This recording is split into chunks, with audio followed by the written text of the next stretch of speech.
With over 1,000 monsters to choose from in D&D, it can be hard to know which ones to use, and even harder to know how to play them. What weapons do they favor? What tactics would they use? How do they interact with other types of monsters? These are all questions that can come up to DMs that are looking to make their combats more enticing for their players. It's certainly one that I struggled with. That's why I'm back today with another monster breakdown for D&D.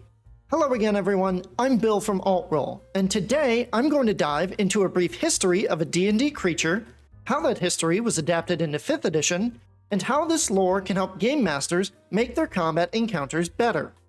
So, whether you're here for the cool lore breakdown, or for the combat breakdown, I'm hoping to give you a lot more to chew on when it comes to the monsters we face in D&D. For our 5th episode, let's look at a group of venomous villains who use worship of the old gods to become powerful abominations, the Yuan-ti. Yuan-ti are unique among the monsters we've broken down so far, as they're the first monster that isn't directly translated from real-world mythology. That being said, the idea of a race of snake people has been around for a very long time, possibly inspired from the Hindu Naga spirits. Depicted as benevolent entities in Hindu mythology, they were associated with bodies of water and were responsible for guarding treasure. In other media, most depictions of a snake-like monster falls more into the realm of lizard folk, but prominent examples of snake monsters include the Serpent Men from Robert E. Howard's King Kull series, Serpent Soldiers in Dark Souls 1, Serpent Folk in Pathfinder, and the Yuan-ti themselves in Dungeons & Dragons. While their real-world history may be lacking, their history in D&D is not. Introduced in Monster Manual 2 for 1st edition D&D, Yuan-ti are described as creatures that were once human, whose blood has been corrupted by unknown and dark practices. They were also introduced with 3 major subraces: Purebloods, which appear mostly human, Half-bloods, which are humanoids with snake appendages, and Abominations, which are almost completely snake-like. As the different editions made changes to the abilities and lore of the Yuan-ti, the changes made to them in 5th edition really brought them back to their roots in terms of their abilities, while keeping their expanded lore. In 5th edition, the Yuan-ti used to be an ancient human civilization that worshipped snakes for their flexibility, poise, and deadliness. Their main philosophy was one of emotional detachment to keep the mind clear and focused on its goals. As their culture and empire grew to its peak, the serpent gods took notice of their worship and began speaking to the Yuan-ti priests. Their whispers told of foul sorcery that would have them crossbreed their people with snakes and indulge in cannibalism, slavery, and human sacrifice to become closer to their serpent gods.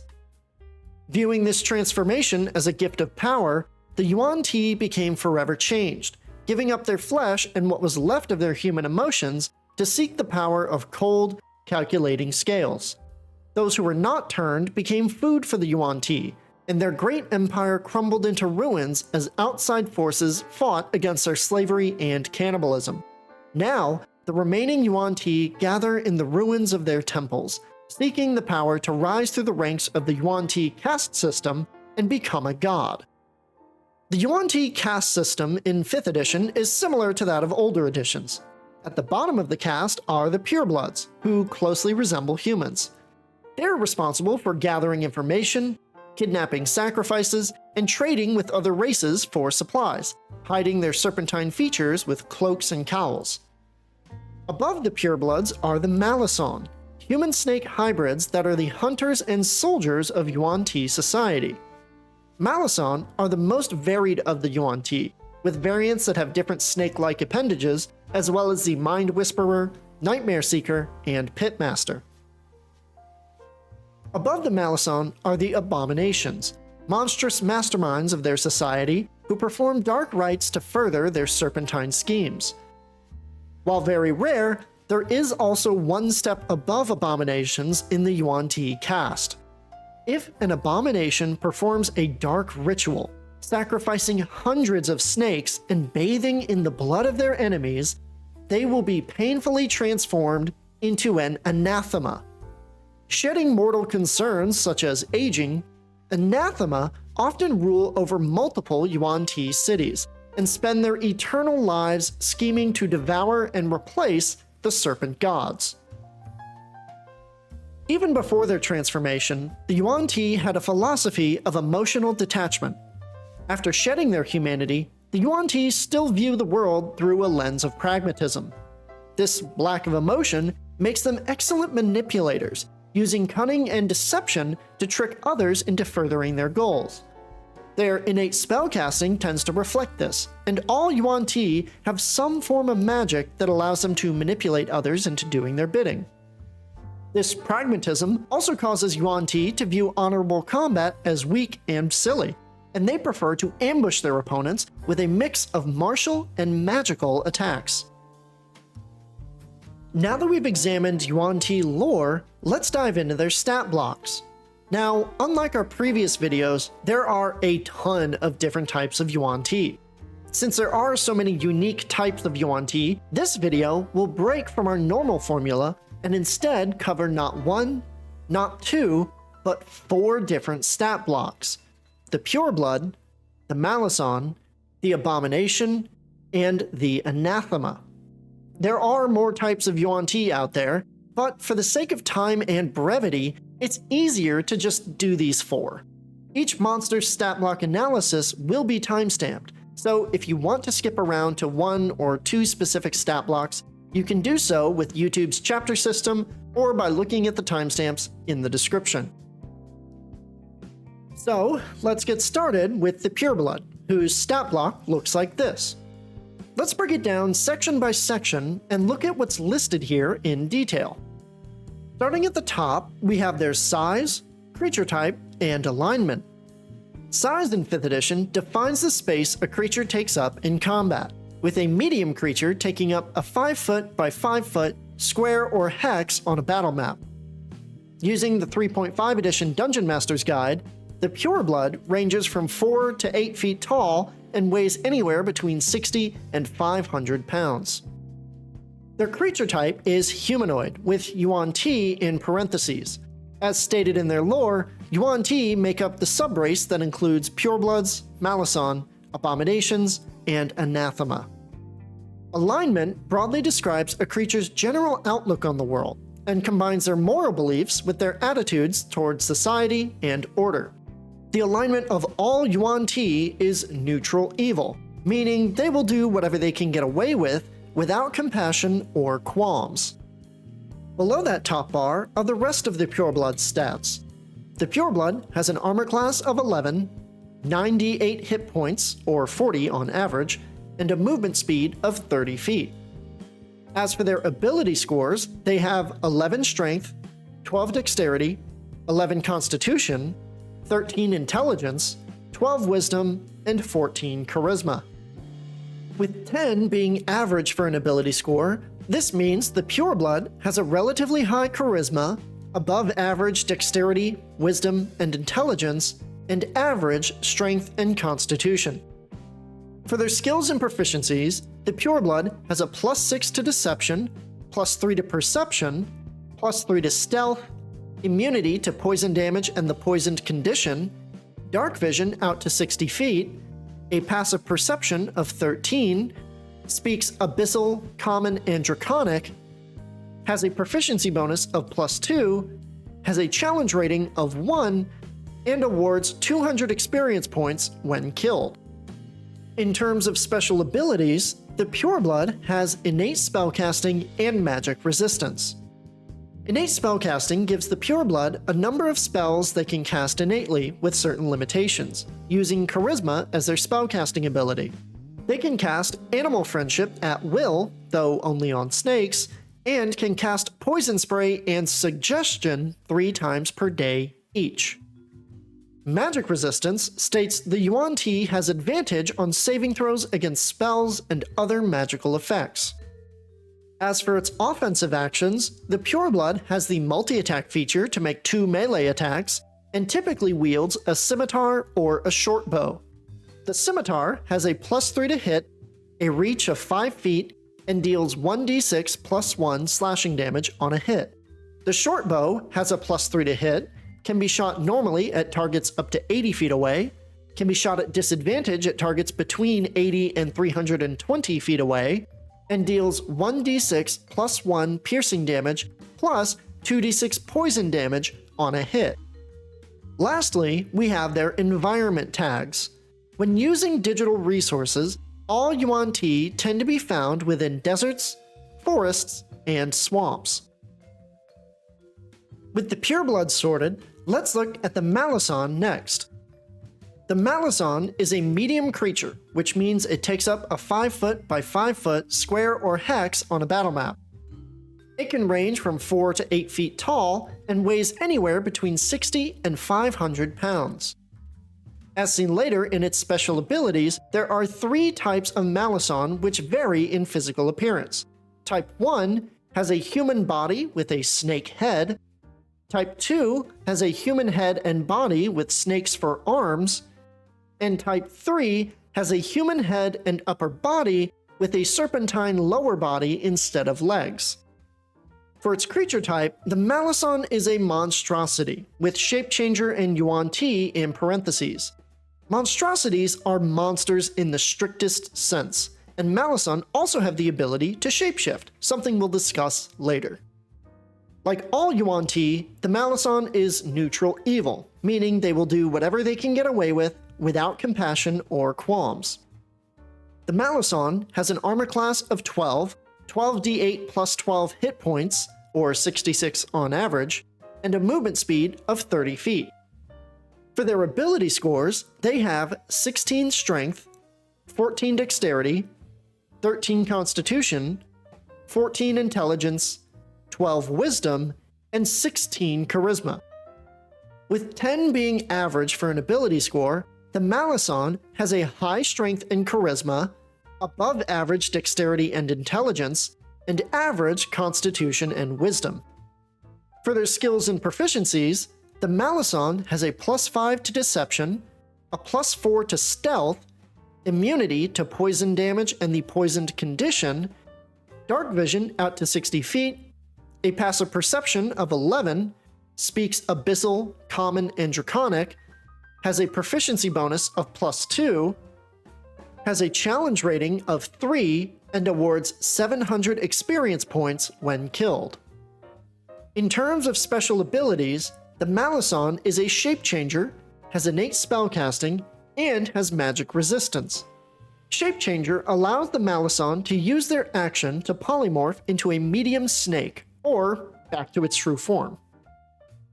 Innate spellcasting for the Malison uses Charisma as their spellcasting modifier. They can cast Animal Friendship at will, though only on snakes, and can cast Suggestion 3 times per day. Magic Resistance states the Yuan-ti has advantage on saving throws against spells and other magical effects.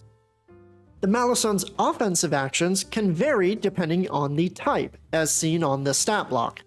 However, across all the types, the Malison has the multi-attack feature to make either 2 ranged or 2 melee attacks, and typically wields a scimitar, longbow, or uses its snake appendages to bite or constrict an opponent.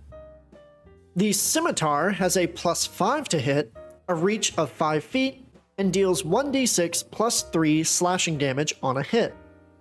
The longbow has a +4 to hit, can be shot normally at targets up to 150 feet away, can be shot at disadvantage at targets between 150 and 600 feet away, and deals 1d8 plus 2 piercing damage on a hit.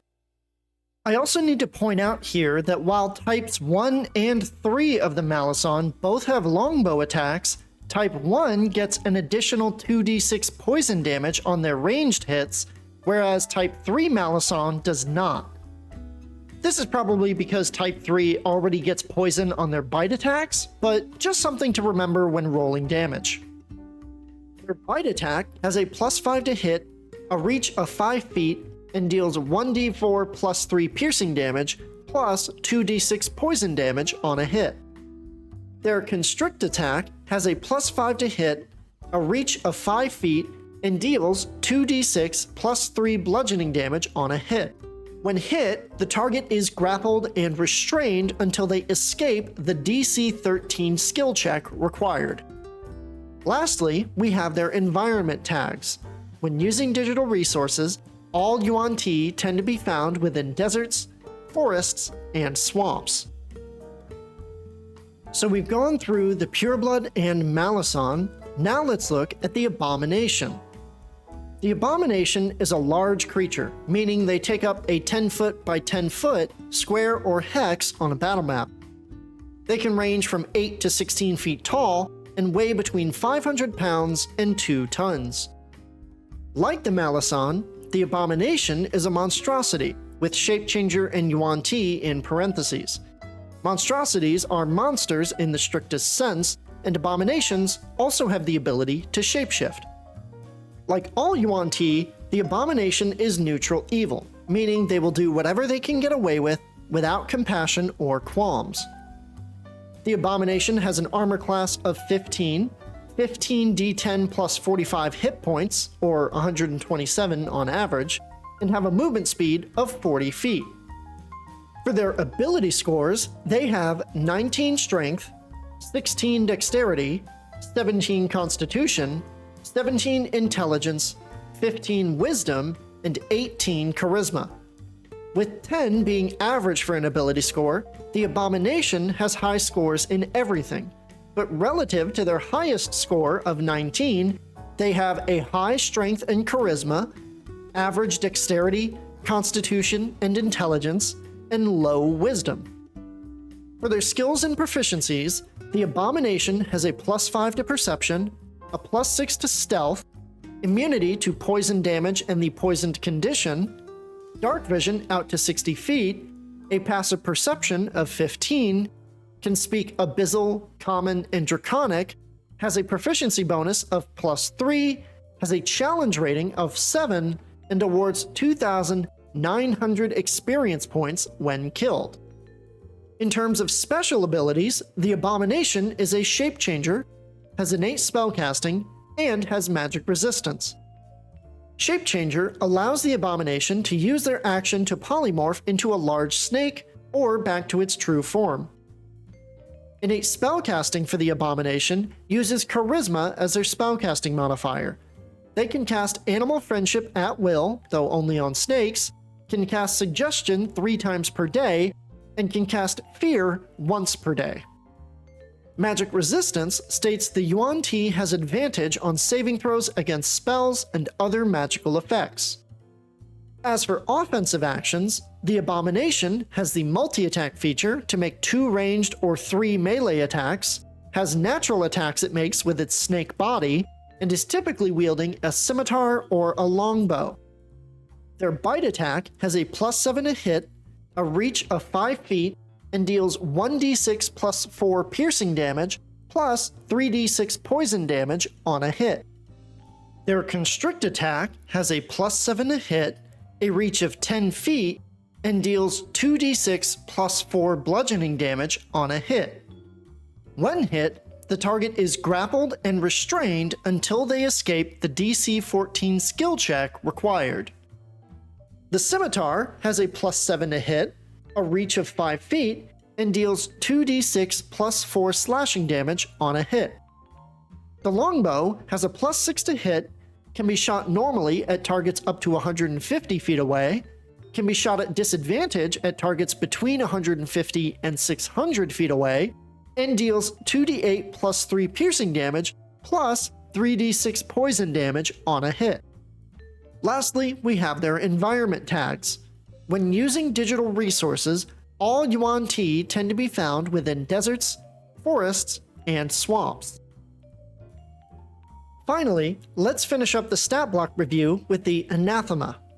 The Anathema is a huge creature, which means they take up a 15-foot by 15-foot square or hex on the battle map. They can be anywhere from 16 to 32 feet tall and weigh between 2 and 16 tons. Like the Malison and Abomination, the Anathema is a monstrosity.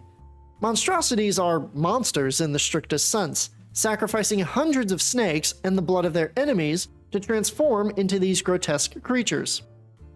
Like all Yuan-ti, the Anathema is typically neutral evil, meaning they will do whatever they can get away with without compassion or qualms. The Anathema has an armor class of 16, has 18 d12 hit points, or 189 on average, and has a movement, climbing, and swimming speed of 40 feet. For their ability scores, they have 23 strength, 13 dexterity, 19 constitution, 19 intelligence, 17 wisdom, and 20 charisma. With 10 being average for an ability score, the Anathema has high scores in everything, but relative to their highest score of 23, they have a high strength and charisma, above average constitution and intelligence, average wisdom, and low dexterity.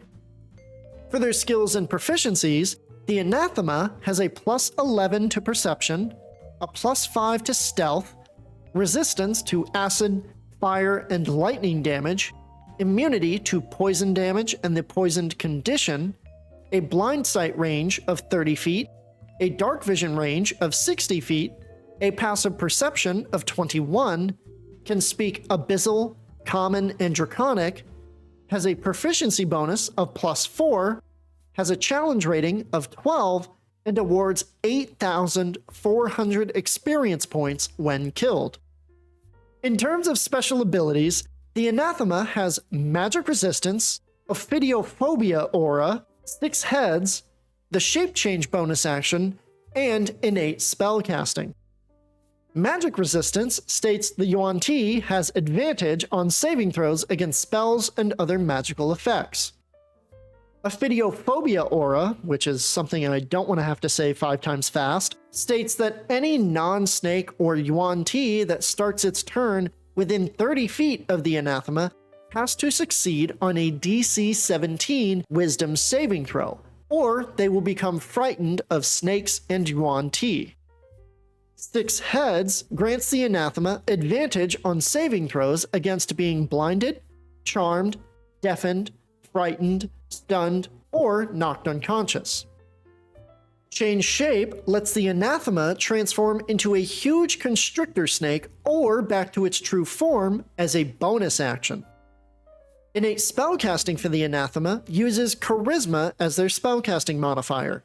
They can cast Animal Friendship at will, though only on snakes, and can cast Darkness, Entangle, Fear, Polymorph, and Suggestion 3 times per day each. As for offensive actions, the Anathema has the multi-attack feature to make 2 claw attacks and 1 flurry of bites attack, and has those natural attacks alongside the innate spellcasting mentioned earlier. The claw attack has a plus 10 to hit, a reach of 10 feet, and deals 2d6 plus 6 slashing damage on a hit. The flurry of bites attack has a plus 10 to hit, a reach of 10 feet, and deals 6d6 plus 6 piercing damage, plus 4d6 poison damage on a hit. The Constrict attack, in snake form only, has a plus 10 to hit, a reach of 15 feet, and deals 3d6 plus 6 bludgeoning damage, plus 2d6 acid damage on a hit. When hit, the target is grappled and restrained until they escape the DC 16 skill check required, and takes the Constrict attack's damage at the start of each of its turns. Lastly, we have their environment tags. When using digital resources, all Yuan-ti tend to be found within deserts, forests, and swamps. Now that we've gone through and sorted out their stat blocks, we can begin to relate the Yuan-ti's lore and abilities to how we should be using them in combat encounters. Specifically, we're going to look at how they behave, how they would approach a combat situation, and how to get into the mind of a Yuan-ti if you want to fight effectively as one. How do we do this? Well, we'll need to take the lore and stat blocks of all of these monsters and compare that with how this information is intended, referencing tactics and interpretations from The Monsters Know What They're Doing by Keith Amon, which will be linked in the description below. Let's start by going through Amon's key assumptions one by one and relating them to each type of Yuan-ti as we go. The first of Amon's assumptions is that most creatures want to survive, and if seriously wounded, will try to flee combat. Exceptions to this rule are fanatics or intelligent beings who believe they'll be hunted down and killed if they do flee. Seriously wounded can be subjective, but we can assume that threshold to roughly be 1/3 of a creature's health.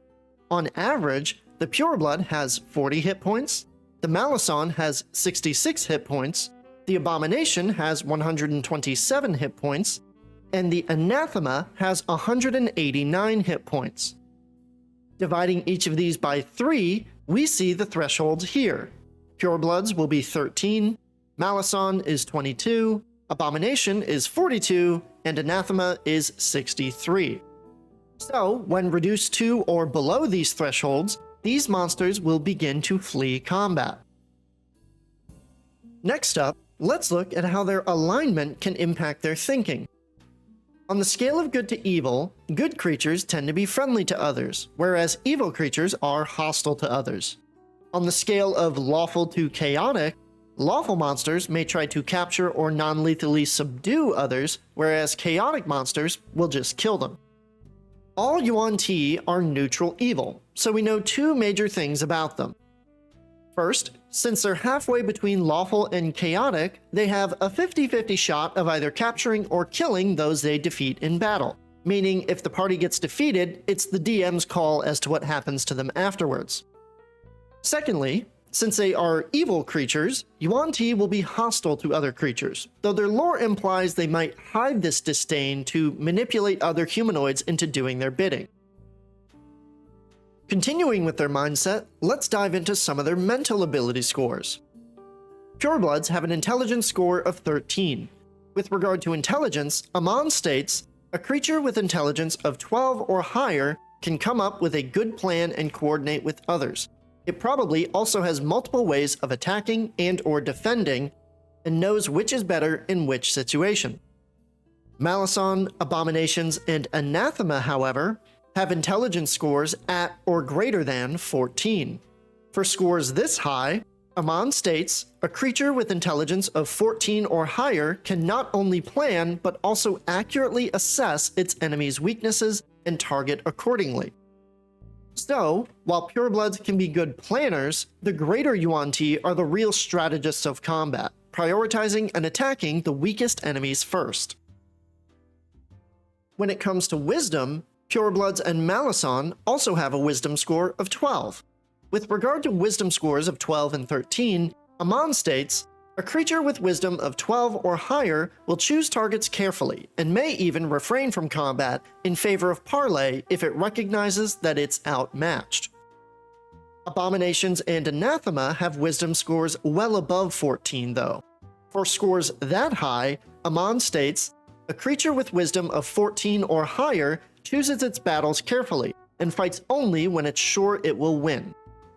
So, while all Yuan-ti have the sense to choose the correct targets in battle, only greater Yuan-ti have the sense to know if a battle is winnable or not before they start fighting it. Now that we've set up how they think, let's look at the Yuan-ti's physical abilities that influence how they fight. Thinking like Amon, we can assume the following. Low-strength creatures, whatever their dexterity and constitution, will always try to compensate with numbers. If their numbers are reduced enough, they'll scatter. Low constitution creatures, whatever their strength or dexterity, will prefer to attack from hiding. Low dexterity creatures, whatever their strength or constitution, will need to choose their battles carefully. Since their ability to avoid damage is poor, they'll want some other form of advantage. High dexterity creatures will prefer to attack with ranged weapons, and if it's intelligent, the creature may lay traps as well. To recap our earlier stat block analysis, Purebloods have relatively low strength and constitution, but somewhat higher dexterity. Their ranged attacks with the short bow deal additional poison damage, but their scimitar attacks benefit from their multi-attack feature. Malison have higher strength, dexterity, and slightly more constitution than Purebloods. They have access to longbows that also deal poison damage, and some types of Malison can constrict enemies with a grapple ability. Abominations have even higher stats than the Malison, emphasizing strength and constitution over dexterity. They retain the poisonous longbows and constrict ability that the Malison have, just with higher stats. Finally, Anathema are the beefiest of the Yuan-ti, with insanely high strength and constitution, with dexterity that's on par with purebloods. The reach of their attacks is 10 feet instead of 5, and heavily emphasize using the multi-attack feature to deal upwards of 60 points of damage per turn. Given all of this information, let's reach some conclusions about how these monsters work in battle and can work together. Purebloods are equally comfortable at range or in melee, using traps, ambushes, and greater numbers to overwhelm and capture their opponents.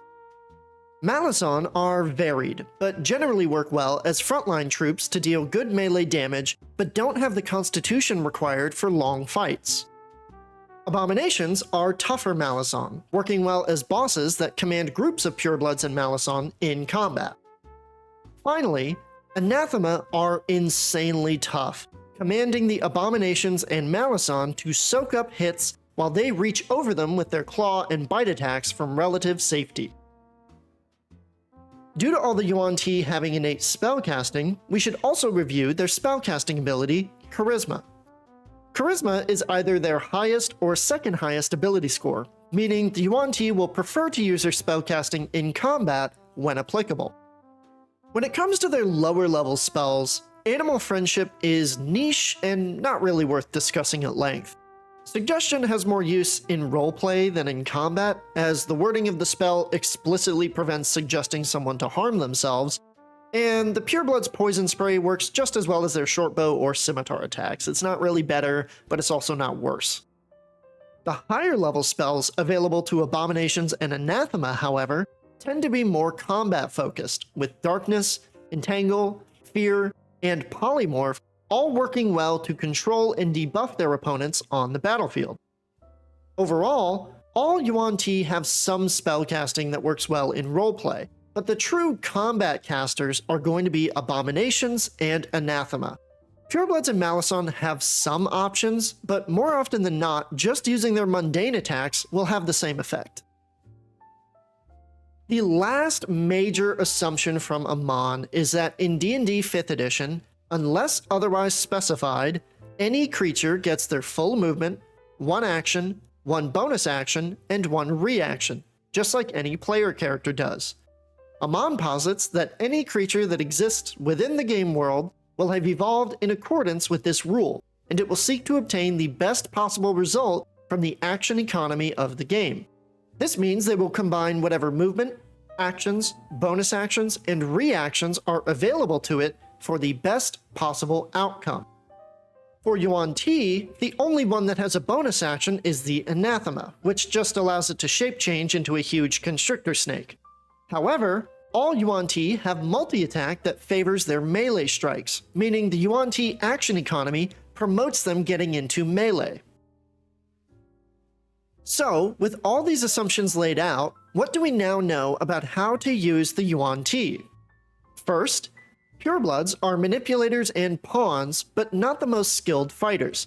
Using suggestion, stealth, and ranged attacks, they hide their true features to lure victims into ambushes in order to capture them for religious sacrifices.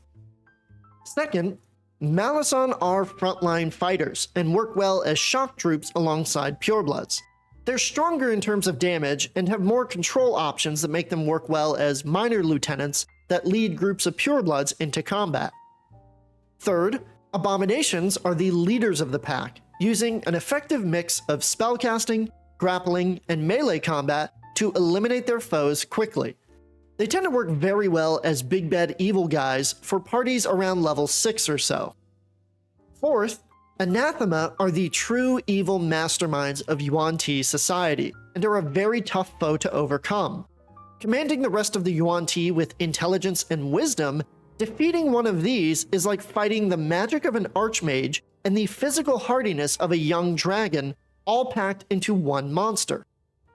Fifth, if an individual Yuan-ti is reduced to their hit point thresholds listed earlier, less than half of a group's starting number, or if their commander is killed, they will begin to flee combat. If a Yuan-ti is unable to flee combat, they may attempt to barter for their life using deception or the suggestion spell to get away and plot their revenge. Sixth, if Yuan-ti win a combat, they will restrain their defeated foes and take them to their temple, to either be a sacrifice or a snack for the stronger Yuan-ti in their enclave. And with that final point, we come to the end for the Yuan-ti. A race of sneaky serpents, Yuan-ti are deviously evil, and represent a powerful threat to players for the beginning half of a campaign. Personally, I think the variety of monsters brought by the Yuan-ti make it really easy to come up with group fights and boss battles with built-in minions. But what do you all think of the Yuan-ti?